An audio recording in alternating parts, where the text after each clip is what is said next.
Hello, I'm Jan Szrewiński. Welcome on board the Eastern Express, and as always, I hope you enjoy the journey. This time around, we're setting our sights on Serbia, a country that's currently dealing with a political drama. The country has, without a doubt, been through the ringer in recent decades. There's been wars, sanctions, a slow march towards the European Union. Oh, and let's not forget their ongoing beef with Kosovo. Aleksandar Vučić, who's been in power for a decade, first as a prime minister and then as president, has somehow managed to keep a lid on most of the boiling pots. But now he has found himself in a particularly sticky situation, one that might finally blow the lid right off. So without further ado, let's take a look at the latest report to find out more. Plans to establish a major lithium mine in Serbia have sparked protests in Belgrade. Demonstrators fear that lithium extraction will lead to the pollution of groundwater. Serbian President Aleksandar Vučić accused the protesters opposing the mine of being a part of hybrid warfare waged by Western countries. Russia has reportedly warned Vučić that the demonstrators are part of a planned coup against him. Despite the protests, the mine is seen as an important investment by the European Union. We need to reduce our dependencies and we need to have resilient structures in our supply chains. And that means that we have to develop new sources of raw materials all over the world. By mining lithium here in Serbia, we're increasing this resilience while at the same time promoting the modernization of our industry and achieving our climate targets. We want electromobility, we want CO2-free mobility, and electromobility will play a central role in this. Lithium is a key resource necessary for the construction of electric cars and a key part of reaching CO2 emission goals. Currently, China is responsible for a large share of the extraction and processing of lithium globally. Importing it from Serbia would allow the European Union to reduce its dependency on supplies from China, shielding itself from the possible use of an embargo for the purpose of political pressure. And now let's take a look at the issue in greater detail. Now, for those of you who aren't up to date on your periodic table or haven't been desperately clutching onto your phone battery, lithium is essential for pretty much every rechargeable battery on the planet. Whether it's your phone, your laptop, or that electric car your neighbor once shut up about, they all rely on lithium. And guess who's sitting on massive reserves of this stuff? That's right, Serbia. But before you get any ideas about starting a get-rich-quick scheme involving mining rights, there is a plot twist. Serbia's President Aleksandar Vučić, a man who is not exactly the most popular of European politicians, is right in the middle of it all, juggling national interests, international pressure, and, you guessed it, his own political survival. The reason? Lithium mining, or more accurately, the West's interest in Serbia's lithium reserves. You see, the West, led by the European Union, has been courting Serbia like it's the prettiest girl at the dance. Because if Serbia agrees to open up its lithium mines, it could be a game changer for Europe's energy transition. And let's be honest, the EU could really use a win right now, especially with the whole "let's not depend on Russia for everything" strategy they are trying to pull off. But here's the catch. Opening up those mines would mean potentially devastating environmental impacts, which the Serbian people are not too thrilled about. And when I say not too thrilled, I mean they have been taking to the streets in protest, telling Vučić to take his lithium and, well, shove it. It is a tricky act for Vučić, who has to decide between keeping his people happy or pleasing the West. And let's not forget, the West has promised Serbia some pretty sweet deals in exchange for that lithium. But it's not just about the money, it's about power. The kind of power that could keep Vučić in office or kick him out for good. So let's talk about the man himself, shall we?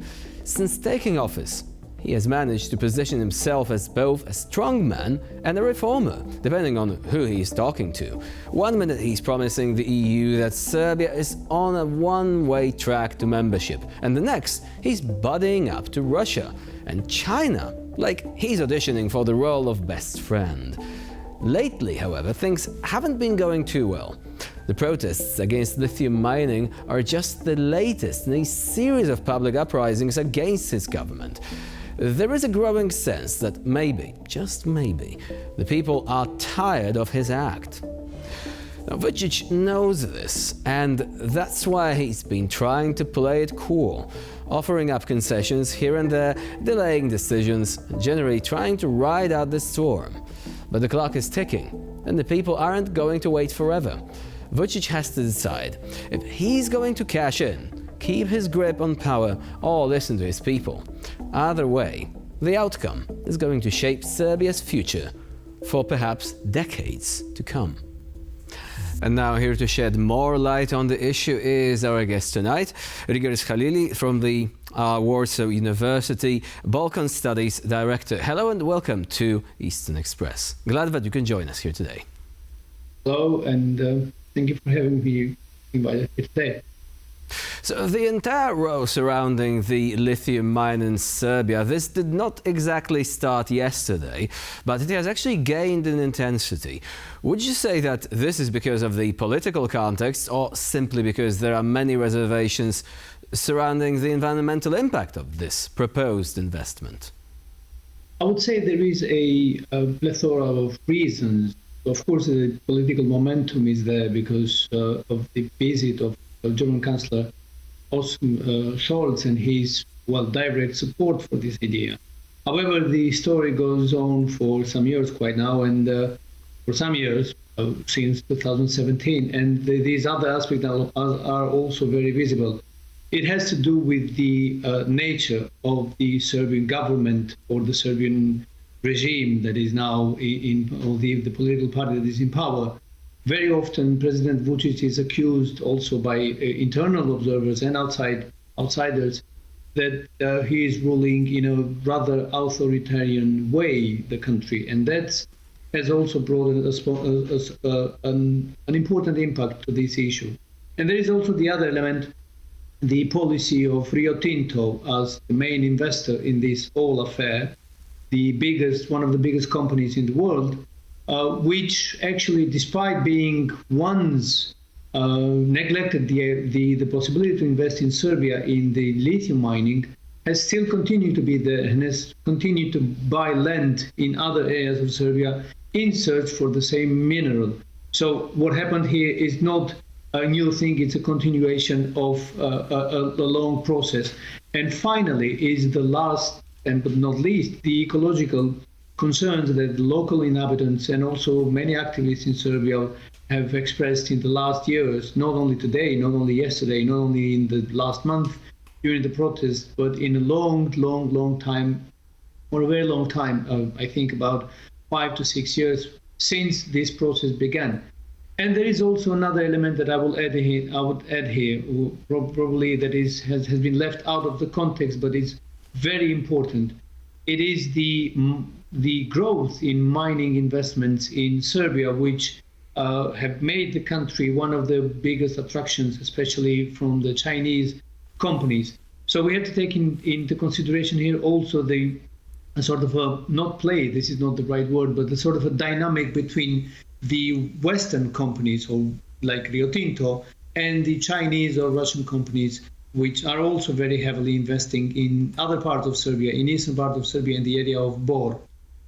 And could this factor actually be the key to decoding the political aspect of the debate? Because looking at it from the surface, it would appear that the one issue on which Mr. Vučić and Western governments should be on the same page on is lithium mining, because the West wants it. Vučić should actually want it because he actually stands to benefit from it. And yet, judging by the recent statements from the Serbian government, it seems that Aleksandar Vučić is blaming the West. So where does it actually originate from, this particular aspect of this discussion? Could it be because there are interests of companies from Russia and China that are trying to pressure Mr. Vučić to abandon this particular investment and instead perhaps turn to some other options? Because otherwise, I mean, it seems rather unusual that Aleksandar Vučić and the West would disagree on this particular thing. Anything else, of course, they have their differences. But this, it's kind of baffling, really, at least at first glance. It is, you're right. And but I think this mirrors the internal discussions within the Serbian government and the clashes between different fractions. The first accusations that these protests, the late protests in August, were a product of the Western intervention came not from Vučić directly, but from one of his allies, Aleksandar Vučić, who is very well known for his pro-Russian sympathy and as a favorite of Vladimir Putin, and enlisted by the United States not to enter the US. And he is a minister. He is one of the main dominant ministers in the Serbian government at the moment. So I think there is a dynamic internally, probably now that the idea of and the whole picture is more visible in terms of how much money is at stake in this big, huge project. Probably other players want to get a piece out of it, a piece of cake. I don't think this is very much important with, it has to do with the anti-Western rhetoric of Vučić. He plays well that rhetoric when it suits him. At times he's very much pro-West, and at other times he's completely against the West or the Western policies. So it is sort of a politics, internal day-to-day politics in Serbia that is reflected also in this area. So would you say that he is caught between the hammer and the anvil here? Because the European Union really wants this particular mining project to go ahead. They really want the lithium. On the other hand, as you already said, Mr. Vučić is also heavily dependent on stakeholders, perhaps we may call them, in Russia, and especially in China. So which of these two sides is likely to prevail here? And for which is actually Mr. Vučić likely to choose ultimately? Because he will have to. I mean, there is no other way. He cannot simply say, I'm not going to make this decision. At some point, the time to decide will basically arrive at his doorstep, if it hasn't already. It has already, not only because Europe is very much involved, European Union is very much involved in the project, got involved in the project, and it has to do with all this transition towards green energy. But it is also due to the internal pressure from various groups. And we have to take a look also at the protesters in order to understand the dynamic of the whole process. One part of the protesters are really people who deal with ecological issues, are very aware of the devastating effects that this project will have for the Jadar Valley and the area of Loznica. But not only, they also think, but largely, that think about Serbia as being already colonized by different companies which invest and do not give the money back to the people. The money that is being attracted out of Serbia in terms of mining industry does not return to Serbia. That is the problem here. But there is also that's a major concern, isn't it? Just a quick question. Do these people realize that if they are not, to use their words, colonized by Western companies, and I know that the recent visit by Chancellor Scholz might have actually not helped matters, if this doesn't happen, they will end up being colonized by Chinese companies, often dependent on the Chinese government, and this could mean they will be worse off because of the way China operates on foreign markets. Precisely, that is the project. That is the problem, and there is an example that shows that perfectly well is the Xing company that has invested in the last years in the Bor area, which shows basically how difficult and how painful it has been for the local inhabitants. These Chinese investments, they have proved to be more pro-community, but in the end, the money has not gone to the local communities, neither to the central government, but to Chinese investors. So there is this fear that the situation might be repeated in the case of Jadar with lithium. And there is also another element that has to be taken into account here. This came to my attention through press reports, because I have followed the whole process during this hot month of August. Many protesters were protesting with portraits of Vladimir Putin and Sergei Lavrov in that crowd of protesters.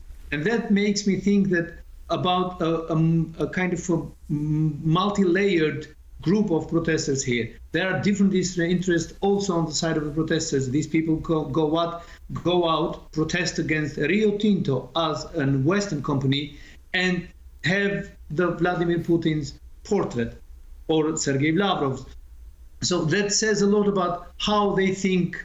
They don't see the economical elements of it, but see the value elements, or they put the situation and the whole project of Rio Tinto into this bigger framework of the clashes between the West, which is in their respect degenerated and falling apart and devilish and everything, and the Russian mother, let's put it this way, which is the true representative of those values that are to be followed by the European civilization. So they bring in the rhetoric of Vladimir Putin and Kremlin. So the situation, I think it's very, very difficult for the Serbian government and Aleksandar Vučić. They will have to navigate between those vectors that they have chosen to become the more important vectors of their foreign policy, the Serbian foreign policy, that is EU, Russia, China, and the FDI, the economic investments.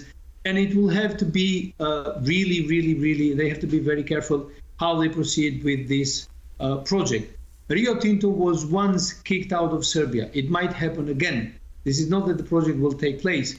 I think we are going to see other chapters of this process, and I think the process is far from end. It's going to have a continued. So one very quick question. We have less than 1 minute. Can Europe do without this investment? If Rio Tinto fails, can they simply say, okay, we're abandoning this plan, we're going to seek lithium elsewhere? Yes, they can. And this is the voice of many Serbian activists. Some of them are my friends. They just show that the economic logic behind this project is false. That the idea that Serbia will benefit some 64 billions of euros, that it was also presented in the Polish press, that is a false. It's a false figure. It might be 1.8 billion of euros which is about 3% of the Serbian GDP. But this will not bring happiness and prosperity to the Serbian people, definitely. So as it happens in all of these cases, the majority of the money will go to the investor, to the Rio Tinto company, and to those who will benefit. The other hope that Serbian government is bringing around in connection with this case is that Serbia is going to be a hub in terms of building electric cars, because since the lithium is there, we are going to build also the batteries and the electric cars in Serbia. The infrastructure is already there due to investment by Fiat especially. But that is not as easy as it looks, because it's a completely new technology. You will have to invest more to get some of it. So I don't think it's going to be a happy future if the project goes on. And I don't think either many of the peoples in Jadar and Loznica, areas that I know perfectly well because I have been there very often, they are not happy with the idea. So they are not going to give back as easy as we think.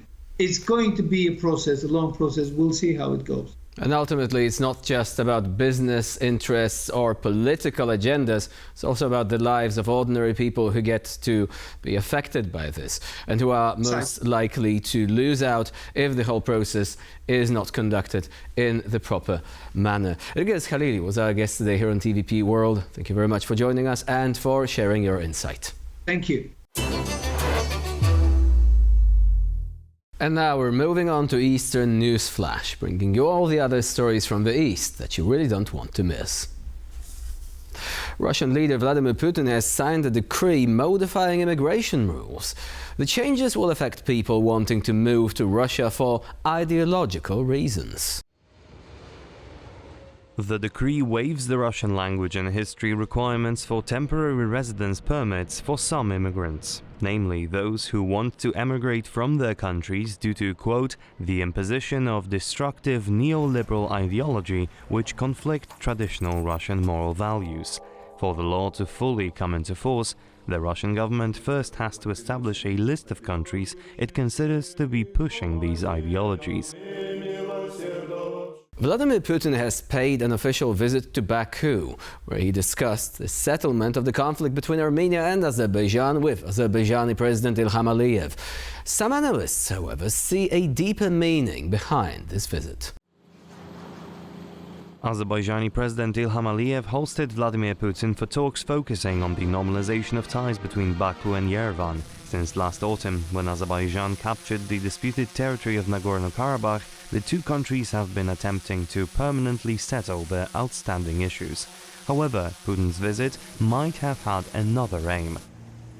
Azerbaijan is considering a scheme in which gas from the country would be sent to Europe through Russian and Ukrainian infrastructure. This would allow Kyiv to collect transit fees while ensuring the European Union has access to natural gas from a non-Russian source. However, Mikhailo Gonsha from Strategy 21 Global Studies Center says that Russia could potentially abuse such an agreement, passing off its natural gas as coming from Azerbaijan. Russian government has restricted access to the Signal secure messaging app. The move came soon after YouTube was made inaccessible in the country. Signal is the latest app banned by Moscow. The first wave of restrictions on Western social media platforms came soon after the full-scale invasion of Ukraine. Tighter restrictions have been enacted in recent weeks, with YouTube and WhatsApp being blocked throughout the country. Moscow justified blocking Signal as a measure aiming to disrupt communication between members of extremist groups. The app is being used to evade government oversight by independent journalists and dissidents as well. Bulgarian President Rumen Radev has indefinitely postponed the elections to the country's parliament. Bulgaria is in the midst of prolonged political crisis, awaiting its seventh vote in just over 3 years. Rumen Radev refused to sign off on the formation of a new caretaker government to its proposed composition. This means that the current government led by Dimitar Glavchev will remain in power for the time being. Bulgaria was scheduled to hold its 7th parliamentary elections within 4 years on October 20th. The parties represented in the parliament have been unable to form a stable coalition government for the last few years. And for today's episode of Eastern Express, it's the end of the line. Please stay with us here on TVP World for more latest news and updates. I'm Jonasz Rewiński. Bye for now.